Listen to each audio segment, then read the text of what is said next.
Oke, halo semuanya, sahabat-sahabat Ilsa. Kali ini kita kedatangan lagi narasumber yang lain untuk ngebahas lebih lanjut tentang ISMA Preparation and ISMA Experience. Nah, jadi kemarin itu kita udah ngebahas pertama kali itu kan sama Kak Anandaya nih, ngomongin tentang gimana kemarin exchange-nya selama di Polandia. Nah, sekarang kita kedatangan narasumber yang lain dengan ISMA Experience yang berbeda pula pastinya, yaitu Kak Fidel Naflia yang berasal dari Stambuk 2019 dari FHUSU.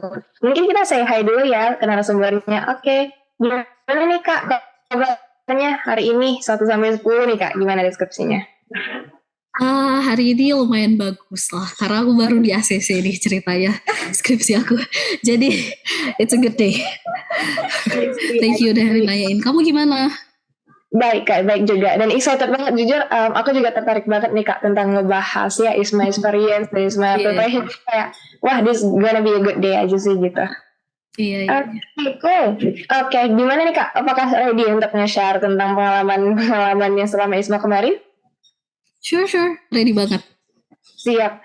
Mungkin aku sebelum lebih lanjut nih kayak beberapa pertanyaan, mungkin kakak boleh introduce yourself, kayak kakak kemarin ISMA experience di mana, terus ya sampai berapa dan sebagainya. Mungkin kakak ya please introduce yourself first gitu. So, salam kenal semuanya, nama aku Fidel Anafilia, kalian bisa panggil aku Fidel, dan aku ISMA awardee tahun lalu, di tahun 2022 untuk National Taiwan University of Science and Technology atau NTUST. Jadi aku salah satu perwakilan dari Fakultas Hukum Universitas Sumatera Utara yang dapat kesempatan untuk menjadi ISMA awardee di NTUST Taiwan. Salam kenal semuanya. Ya, I see. That's very cool. That's very cool. Oke, mungkin aku penasaran nih Kak. Kemarin tuh pas kakak apa ya, mungkin lebih ke bagian feeling dulu deh. Kemarin kakak gitu gitu tahu kalau kakak terima ISMA di Taiwan itu perasaannya gimana sih pertama kali baca pengumumannya? My feeling atau gimana itu? Iya, your feeling gitu Kak. Gimana mir? Jujur aku terkejut ya, kayak gimana ya, aku bakalan bohong kalau aku ngebilangin kayak aku nggak nge-expect atau apa. I did expect this, tapi aku nge-expectnya aku tuh nggak keterima gitu, karena kayak I don't know, kayak I don't believe in myself and whatsoever ya kan, tapi kayak begitu aku tahu aku keterima kayak alhamdulillah banget sih. I see. Pasti kayak ini banget ya, eye opening banget ya kemarin lihat pengumumannya gitu ya Kak ya. Iya, benar banget. I see. Oke, cool. Nih penasaran banget nih Kak. Jadi kakak pertama kali itu pas apa ya, mau preparation sama ISMA pasti kan dengar dari seorang atau dari suatu event atau gimana. Itu kakak kemarin dengarnya gimana? Terus cari-cari tahunya itu lewat gimana sih Kak? Aku itu taunya itu dari Instagram ISMA-nya langsung dan juga dari kampus Merdeka ya kan. Jadi dari situ aku taunya. Nah, kalau untuk soal cari tahu, aku kebanyakan cari tahu itu dari website ISMA-nya langsung. Terus juga aku banyak cari tahu dari Telegram gitu atau dari Twitter ISMA Fest dan sebagainya. Nah, juga tapi kalian harus juga cari tahu banyak sama fakultas dan juga sama universitas. Soalnya kan ada seleksi di tingkat universitas ya kan. Jadi kayak dari situ sih sumber info aku. I see. Kalau boleh tahu kakak kemarin mau masuk ke proses seleksi di universitas atau di USU itu kayak gimana dan ya ada berapa orang gitu, mungkin kakak mau deskripsiin sedikit gitu. Itu banyak banget jujur Li. Itu kayak ada 120-an orang lebih di tahun 2022 yang mau ngedaftar ke ISMA ya kan. Tapi pada akhirnya yang dinominasikan, maksudnya yang bisa lanjut ke tahap nasional yang berhasil terseleksi ya kan di tingkat kampus itu ada sekitar 79 orang. Jadi di tingkat nasional kita yang bisa ngajuin yang bisa kita kirim esai, pilih universitas dan sebagainya itu ada 79 orang. Nah, masuk ke tahap wawancara itu semakin berkurang lagi. Jadi kayak aku udah lupa sih berapa orang tinggal, tapi kayak nggak sampai berapa ya, nggak sampai 30-an lah, 20-an ada sisa pas di tahap interview itu. Nah, setelah tahap interview baru kan udah selesai semuanya itu kan jadi sisa kita 10 orang totalnya dari USU dan 3 orang dari Fakultas Hukum untuk di ISMA di tahun 2022. Berarti ini 3 orang itu yang berangkat ya Kak kemarin dari Fakultas Hukum USU? Yes, ada aku, ada Sofia yang kalian juga ngisi podcast kemarin, juga satu lagi ada Sahreza, dia Stabuk 2020. I see. That's very cool. Berarti ternyata satu fakultas itu nggak boleh ya Kak kalau misalnya cuma 1 orang atau ya sebenarnya kuotanya itu nggak ada yang pasti gitu ya Kak berapa yang penting kalau di eligible maka lanjut. Bener banget. I see. Kayak as long as kamu diterima sama ISMA, ISMA merasa kamu pantas, kamu merasa kamu cukup gitu untuk jadi awardee, ya mereka nggak lihat gitu sih apa fakultas, apa universitas, nggak dilihat sama sekali. I see, siap Kak. Soalnya kemarin tuh aku dengar dari teman-teman juga kan Kak, kayak mereka tuh nanyain kayak kuotanya gimana, aduh terbatas dah, aku kayaknya nggak bisa deh bertanding sesama USU, kayaknya banyak yang lebih hebat gitu-gitu tuh nggak ada berarti ya Kak ya, nggak ada kuota-kuotaan enggak, pembatasan sebenarnya gitu ya. you have to worry bukan sama orang USU sih, kata aku worry sama anak-anak UI tuh, sama anak-anak UGM, soalnya kuotanya jadinya ke mereka semuanya. Kayak tahun lalu paling banyak kan dari UI ya kan, dari FHUI paling banyak satu Indonesia. Nah, kata aku worry-nya soal itu sih, karena kalian harus compete-nya dengan itu, bukan dengan anak USU. Dengan anak USU juga, cuman tapi kayak standar lah, maksudnya sama-sama kayak kalian juga pasti, ya nggak sih? I see. Lebih personal gitu ya, kalau misalnya kayak UI, ITB itu kan kayak agak lebih, kita nggak tahu gitu ya Kak ya, kayak competition-nya gimana. Bener banget. I see. Terus Pak Iko, mungkin aku nih penasaran nih Kak, kakak kan sebagai salah satu awardee, kayak berarti orang tuh ngiranya kakak pasti kayak, wah preparationnya pasti gila-gilaan, bahkan mungkin hampir 1 tahun nih udah preparationnya, bahkan les TOEFL mungkin segala macam. Nah mungkin kakak ada mau ngasih klarifikasi gimana gambaran preparation kakak kemarin? Oke. Preparation aku, jadi sebelumnya kan harus tahu gitu, aku juga di tahun 2021 juga ikut seleksi ISMA di tahun 2021, tapi aku nggak lewat dan nggak lulus. Jadi di tahun 2021 itu sangat-sangat hektik, jadi kayak seminggu sebelum pendaftaran itu bukan, pas lagi pendaftaran, di hari itu aku selesain semuanya. Jadi Duolingo tes di situ, buat esai di situ, dan emang gak maksimal sih. Aku aja heran tuh, kenapa bisa lolos ke tahap wawancara. Justru aku sekarang herannya, pas aku full effort di wawancara di tahun 2021, tapi aku gak lulus ya kan. Tapi ya udah gitu. Di tahun 2022 itu completely terbalik banget. Aku punya waktu yang panjang dan juga punya preparation yang pas juga untuk aku prepare EPT aku atau English Proficiency Testnya, which is aku ngetes pakai Duolingo ya kan, Duolingo English Test. Nah di situ aku nge-prepare cukup lama bisa dibilang. Jadi kayak aku hampir setiap hari itu aku ikut trials Duolingo English Test ya, itu udah kayak minum obat emang. Kok kayak kewajiban aku gitu untuk setiap hari harus ngetes setidaknya sekali gitu sebelum ikut tes yang betulan. Dan mungkin sih gitu dari dari hasilnya kan nyata, jadi kayak nilai aku lebih tinggi dari yang sebelumnya gitu. Jadi preparation itu means a lot gitu, apalagi kan tinggal 12 hari ya, hari ini tinggal 11 hari untuk pendaftaran ya kan. Jadi ya itulah, kalian harus worry tentang Duolingo English Test kalian, essay kalian gitu.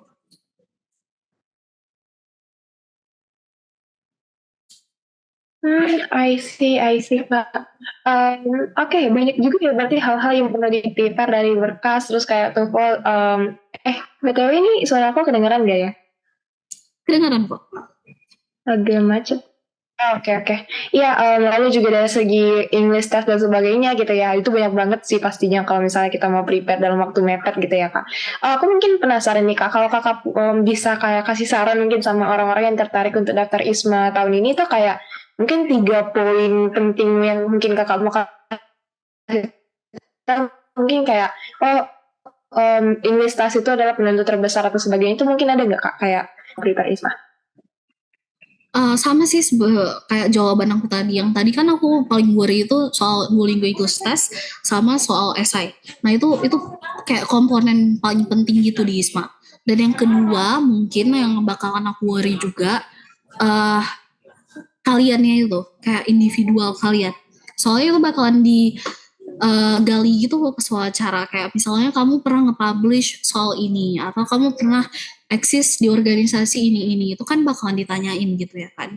Jadi kayak semakin banyak experience yang kamu punya, it's good, tapi kayak kamu harus gimana ya, harus nge-frame itu dengan bagus gitu loh. Kalau misalnya itu tuh kayak kamu nge-contribute to the society gitu. Kalau misalnya kamu itu this is not only for myself gitu-gitu. Jadi kayak you know lah, ISMA ini kan juga dari pemerintah Indonesia, LPDP, which means kita harus berkontribusi untuk negara ya kan.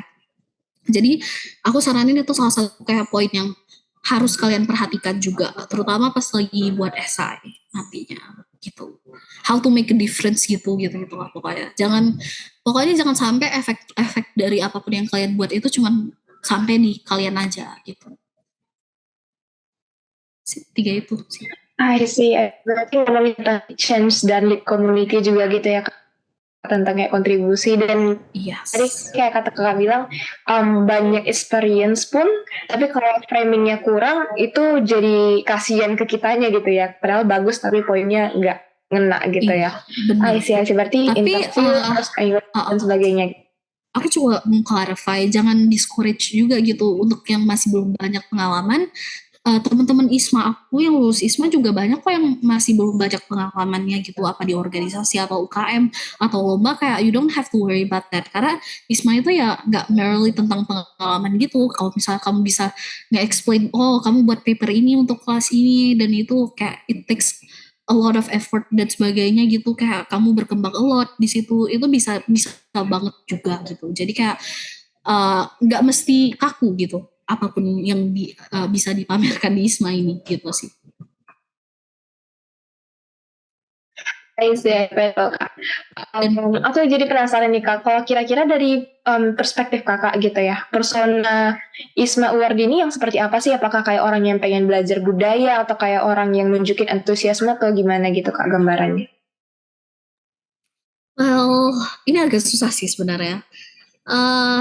Itu beda-beda ya jawabannya. Like purpose orang itu ikut exchange, ikut ISMA itu kan pasti beda-beda ya kan. Ada kayak orang itu yang fokus cuma di kuliah aja doang. Ada orang yang fokus di kegiatan ekstra. Ada orang fokusnya di jalan-jalan. Ada orang yang fokusnya 3-3. Nah, jadi saran aku tuh kayak you have to try a little bit of everything gitu. Jangan kamu belajar doang, karena that's not the point of ISMA juga. You have to share to people, you have to introduce Indonesia gitu. You have to have to make a lot of friends di sana juga. Harus gimana? Pokoknya jangan terlalu strict aja gitu, jangan terlalu kaku gitu. Jadi kayak impresi aku ke anak-anak ISMA yang lain ya pastinya rajin-rajin ya. Soalnya kayak kita kan harus ngerjain tugas di kuliah di sana, which is udah berat banget. Dan juga kita harus ngerjain juga tugas dari ISMA-nya, laporan mingguannya, challenge ISMA yang subhanallah banyak banget juga. Jadi aku bisa jamin kalau misalnya anak ISMA itu pada rajin semuanya sih. Kayak soalnya banyak banget deadline yang harus harus di cover, dan juga kayak di samping kesibukan itu kayak kita masih ada waktu juga untuk nge-explore negaranya, nge-explore budaya di sekitar kita. Jadi kayak it's a really good opportunity juga for untuk mereka berkesempatan untuk lulus ISMA. Jadi ya gitulah impresi aku karena ISMA. I see. Berarti banyak juga ya kayak tadi pet untuk masuk ke ISMA ini, ada yang orang aktif organisasi, ada yang memang dia fokus kuliah dan sebagainya gitu. Jadi kayak everyone has an opportunity gitu ya to get accepted. I see, that's very cool Kak. Mungkin aku penasaran nih Kak, karena kan Kakak orang ILSA gitu ya, member ILSA. Menurut Kakak ada nggak sih kayak poin plus gitu Kakak kemarin ikut ILSA terus kayak Kakak keterima ISMA, atau mungkin Kakak lebih tergambar gitu preparation? Oke. Satu hal yang penting itu ya kan, karena aku anak hukum internasional ya kan. Jadi interviewer aku nanyain case internasional gitu. Jadi aku ditanyain soal mainland China dan soal Taiwan.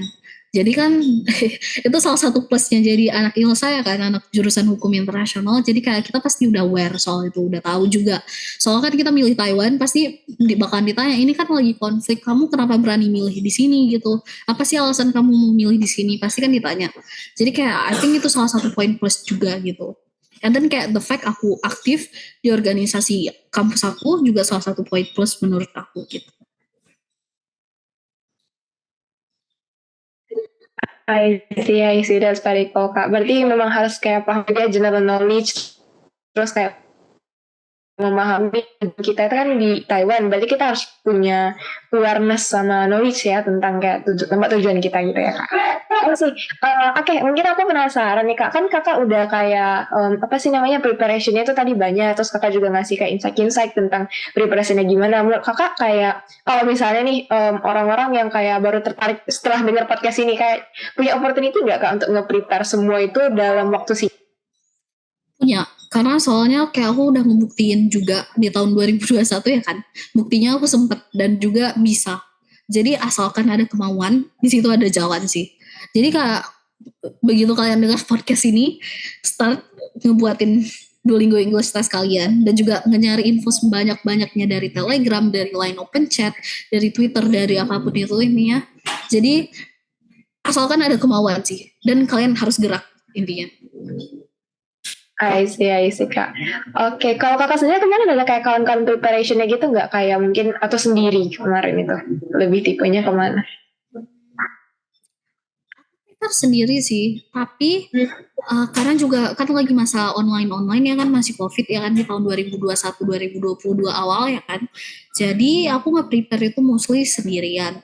Tapi aku dibantu banget sama teman-teman aku gitu. Dari segi esai, aku minta proofread ke bukan teman-teman ISMA ya. Soalnya kayak menurut aku teman-teman ISMA itu mereka itu bakalan terfokus dengan apa yang udah mereka berhasil gitu loh. Jadi nggak ada fresh new idea gitu. Jadi teman-teman aku dari debat itu ngebantu banget. Terus teman-teman aku dari ILSA itu juga ngebantu banget aku untuk kayak apa namanya, untuk nge-proofread esai, terus juga untuk wawancara dan sebagainya, mock interview itu sangat-sangat ngebantu banget teman-teman aku dari ILSA, dari debate. Jadi kan mereka kayak gimana ya, anak-anak ILSA kan kita kan anak dari apa, anak-anak aktif gitu ya kan, dari aktif organisasi, aktif apa, ikut beasiswa ini beasiswa itu juga, jadi ikut magang ini itu, jadi mereka kan punya experience yang lebih ya kan, which is kayak berguna banget untuk ngebantuin aku juga untuk ngejudge gimana nih aku interviewnya udah bagus, apa esai aku udah bagus, gimana kurangnya. Jadi semakin banyak kamu dapat point of view yang diverse gitu, apa anak ISMA, apa anak ILSA, apa anak debat, itu tuh semakin bagus gitu. Jadi kayak you have a lot of fresh new idea gitu. I see, that's very interesting to know. Oke, berarti memang kayak bisa belajar bareng, bisa juga sendiri sebenarnya, nggak ada yang ngebatasin gitu ya Kak ya. I see, mungkin aku tadi udah ngomongin banyak nih tentang preparation nih Kak. Kalau dari Kakak sendiri, kayak kemarin tuh udah accepted, terus Kakak pergi gitu ke Taiwan, kayak banyak nggak Kakak mengalami culture shock atau kayak hal-hal yang menurut Kakak, wah kamu kalau di negeri orang harus kayak gini gitu misalnya, yang bisa Kakak share ke kita. I see. Kalau culture shock itu in a good way sih kebanyakannya ya. Misalnya kayak tugas ya kan. Kalau kita ya tugasnya kan cuma tugas satu dari setiap mata kuliah, misalnya disuruh buat paper gitu di akhir semester dikumpul, atau di presentasi nanti di kelompok ini. Tapi kalau misalnya di Taiwan itu banyak banget tugas mingguannya. Jadi kan each mata kuliah itu mereka punya tugas mingguan yang harus kita selesaikan setiap minggu gitu. Jadi itu salah satu surprise aku, dan juga hal yang ngebuat aku tuh pengen tetap belajar gitu. Juga aku jadinya keep track dengan apa yang aku pelajari gitu. Jadi aku nggak lupa gitu apa yang aku pelajari setiap minggunya. Jadi something yang bikin aku agak shock gitu loh. Karena kan kita nggak kebiasaan ya kan. Soalnya itu juga bikin hektik banget juga jadwal. Soalnya kayak aku harus ngebuat tugas mingguan, tugas ISMA juga laporannya mingguannya. Jadi kayak ya dipadat-padatkan banget sih itu, tapi it's a good thing juga, it's a positive thing menurut aku di situ. Terus kalau misalnya dari segi budaya, mungkin aku agak shock di budaya, nggak shock sih, lebih kayak aku suka banget gitu budaya makan di sana.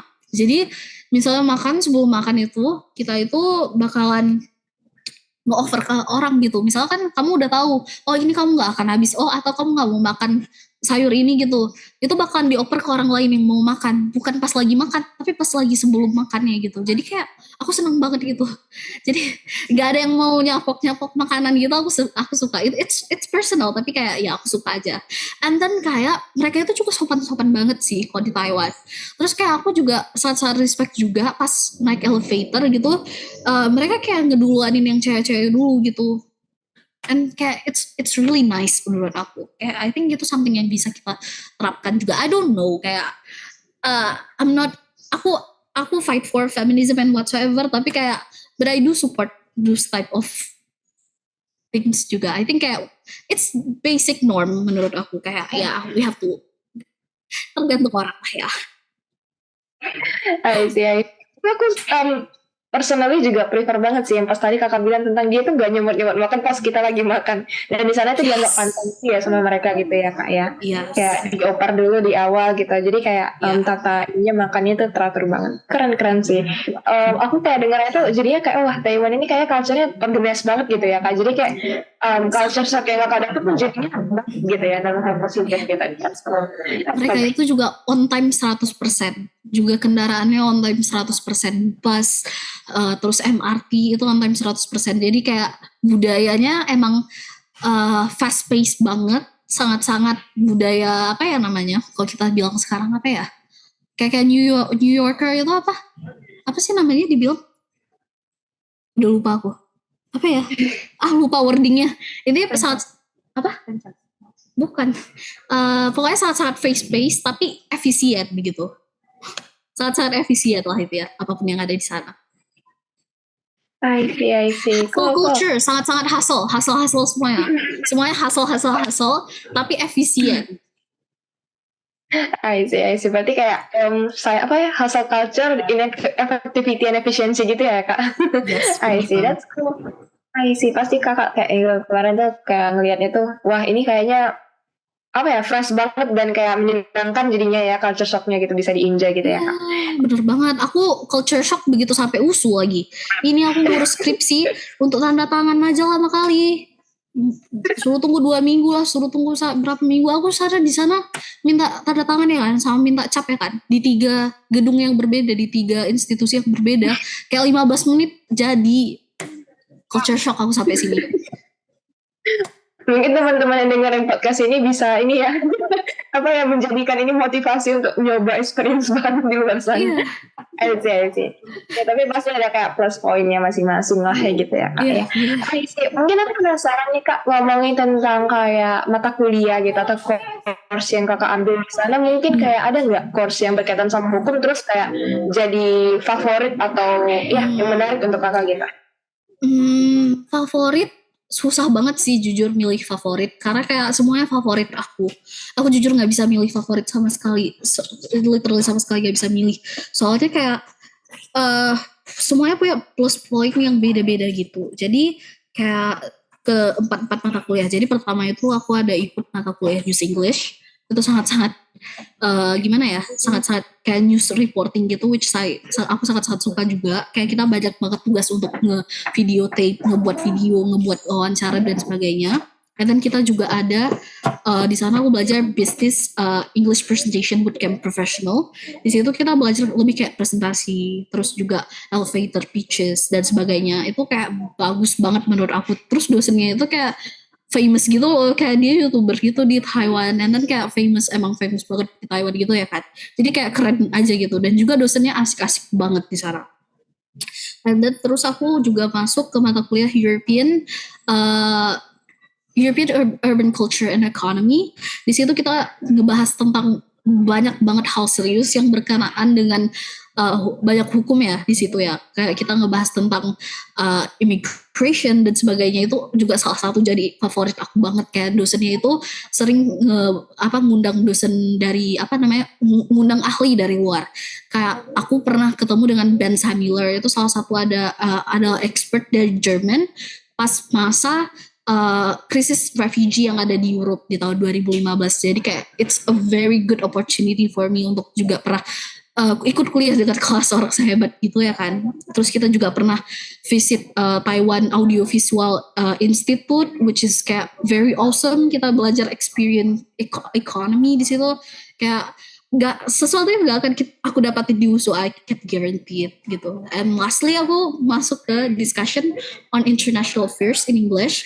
Itu mata kuliah HI banget sih. Kayak kita ngebicarain tentang masa Amini, kita ngebicarain tentang feminism, kita ngebicarain tentang SDG dan sebagainya. Itu pokoknya HI banget sih menurut aku.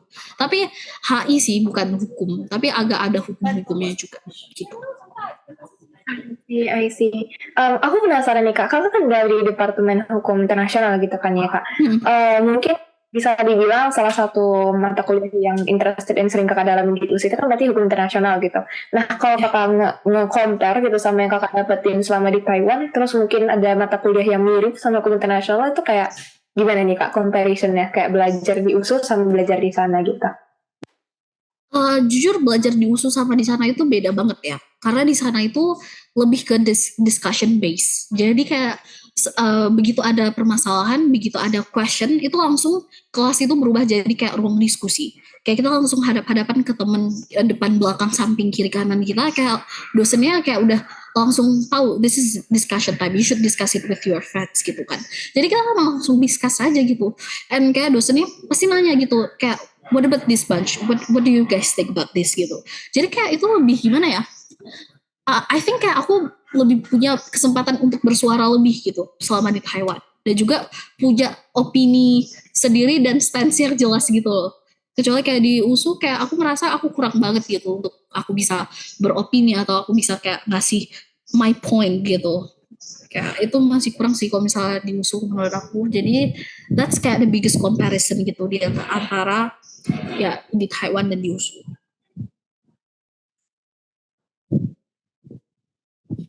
I see. Sih. Ini mungkin apa ya? Aku sambil kayak tag juga di pikiran aku, wah ternyata kayak mata kuliah yang mirip kan ternyata bisa beda banget gitu ya experience-nya ketika belajar di sini dan waktu ISMA kemarin gitu ya Kak. Oke, mungkin kayak ada ya udah mulai masuk question aja sih Kak. Kan kayak Kakak itu berarti ada kayak semacam program juga kemarin, mungkin kayak kumpul sesama ISMA Awardi dan sebagainya. Nah itu kayak ada nggak Kak program-program yang kayak menurut Kakak itu sebenarnya ini apa ya, bisa beneficial banget kalau ini diterapin juga di kuliah kita? Program, ini sih, ini company visit sih. Karena kan kampus aku kan dia kampus teknologi dan teknikal gitu ya kan. Jadi kayak kita punya banyak banget koneksi dengan international company dan juga international organization yang ada di Taiwan. Dan kami itu banyak banget kesempatan untuk nge-visit company gitu. Kalau misalnya kayak offshore wind company yang aku visit itu ada Ørsted namanya. Itu kita sampai pergi ke luar kota, dari Taipei untuk ke visit ke company yang itu. Dan kita belajar di situ. I think kayak kita bisa ngebawa nuansa baru gitu untuk belajar di luar gitu. Jadi belajarnya itu kayak nggak cuma di dalam kelas gitu. Walaupun mata kuliahnya mata kuliah HI, but let's go. Ayo kita pergi ke UNHCR for example gitu, atau let's learn from that gitu. Jadi kayak tadi kan aku ngebilangin kayak kita ke Taiwan Audiovisual Institute itu kan kita belajar tentang experience economy ya kan. Kita belajar tentang film ya kan. Kita belajar tentang Taiwan cinema, which is kita langsung ke tempatnya gitu. Jadi kayak the experience felt more real gitu. Jadi kayak lebih nangkep juga gitu apa yang kita pelajari. I see. Berarti kayak company visit kayak semacam inovasi yang maunya ada juga diterapin di dalam perkuliahan khusus gitu ya Kak. I see, cool. Mungkin aku kayak masuk kelas questions aja kali ya Kak. Aku penasaran nih dari Kakak sendiri, kayak kan setuju mungkin ya kalau misalnya ISMA ini preparation itu lumayan makan waktu, biaya, tenaga gitu ya. Dan mungkin kenapa sih Kakak ngerasa kalau ya cut off kayak nanti berhasil atau nggak berhasil, kayak ISMA ini ya worth a try gitu untuk kayak yang nonton? Okay. I think worth of try apa enggak itu it depends on you. It depends on your needs gitu and your kemauan kamu gitu. Jadi you don't have to listen to other people. Kayak ask yourself, would I need this? Kayak gitu. Jadi kayak kalau misalnya kamu nggak merasa ini penting, kalau misalnya kamu merasa ini bakalan buang-buang waktu untuk kamu buang-buang uang dan tenaga sebagainya, nggak usah ikut. But then kalau misalnya kamu merasa ini tuh this is my chance, kayak this is the opportunity yang aku harus seize gitu kan. Jadi kamu harus ikut sih menurut aku. Kok nggak kapan lagi kita pas masa kuliah S1 dapat chance untuk keluar negeri dan juga di convert. Dan aku udah bisa bilang sekarang, semua nilai aku walaupun aku klinis, walaupun aku KKN itu di convert semuanya. Aku baru aja dapat kabarnya. Jadi you guys don't have to worry about that. Ayo, yang penting lulus ISPA dulu. Ini pada ini ya kayak jadi wah ini kayaknya aku harus prepare dari sekarang nih gitu soalnya kemarin kan itu kayak jadi apa ya kalau aku dengar-dengar dari teman-teman itu kayak ketakutan juga kemarin mau coba aduh itu lulusnya lebih lama gitu-gitu katanya jadi ya di sini Kak Fida ngebantah itu gitu ya. Di convert kok. Oke, siap Kak. Mungkin Kakak ada mau kasih kesan-pesan terakhir gitu untuk kayak yang nonton tentang ISMA atau ngerangkum tadi yang Kakak share gitu. I don't think I have a lot to say to you, all of you guys. Aku cuma mau kasih semangat aja. Remember, kalau misalnya this is a long way to go and a long way to fight, kalian bakalan banyak banget ngorbanin banyak hal, but then kayak kalian juga bakalan ngedapatin banyak hal di situ, and it will be worth it at the end of the day. Trust me. Jadi kalian harus coba. I see. Ini singkat aja gitu ya Kak, itu tergantung kita sekarang gitu ya, mau nyusun motivasinya, mau nyusun preparationnya gitu ya Kak. Siap. Oke, nah aku udah kehabisan pertanyaan sih sejujurnya, karena Kakak juga udah ngebahasnya lengkap banget, terus juga ya ini bakal bisa ditemukan lagi mungkin ya nanti kalau misalnya ada kecepatan atau ya banyak informasi yang kelewat, ya mungkin untuk teman-teman kayak boleh sambil take note, terus juga boleh ya sambil approach juga kayak Wardi atau teman-teman yang sama-sama mau preparation ISMA gitu ya Kak ya Fidel. Nah di situ kayak apa ya aku kayak kata Kak Fidel mau lanjut nggak lanjut mau motivasi nggak motivasi atau kayak mau nyari experience yang gimana itu sebenarnya tergantung kita juga nantinya ya yang punya kendali. Oke, sip Kak Fidel, mungkin ya itu dulu untuk hari ini teman-teman untuk podcast ISMA Experience kita. Jadi yang pertama dan kedua kayak beda gitu ya, variatif gitu pengalamannya, tapi kayak ya dua-duanya sangat setuju kalau ini worth a try gitu lah kalau memang kalian ngerasa butuh gitu.